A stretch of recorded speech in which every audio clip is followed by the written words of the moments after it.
রবীন্দ্র রচনাবলীর নবম খণ্ড দিয়ে চাপা দেওয়া সুইসাইড নোট, ছেলেকে লেখা।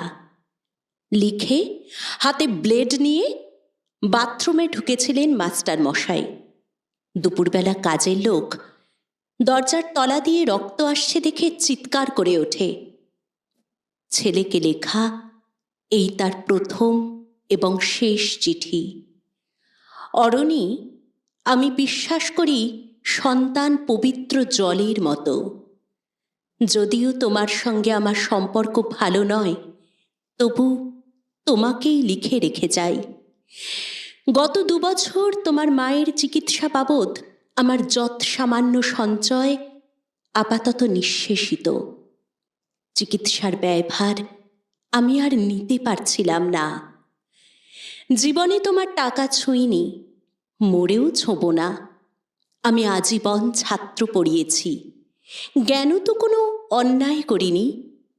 গত মাসে আমার স্কুলে এক অভিভাবক এসে ঝুলোঝুলি করেন তার ছেলেকে নেবার জন্য।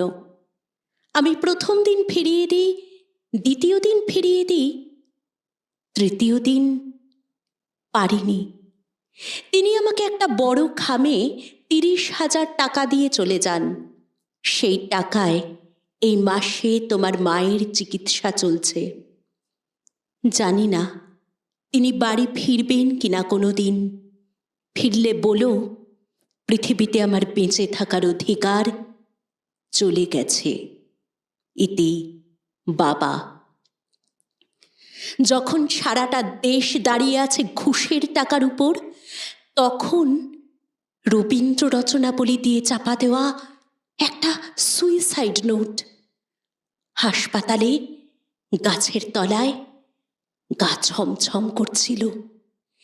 এগিয়ে গেলাম সাদা কাপড়ে ঢাকা মাস্টার মশাইয়ের দিকে, একটু বেরিয়ে থাকা পা দুটোর দিকে। ওই একটু বেরিয়ে থাকা পা দুটো যেন ভারতবর্ষের শেষ মাটি।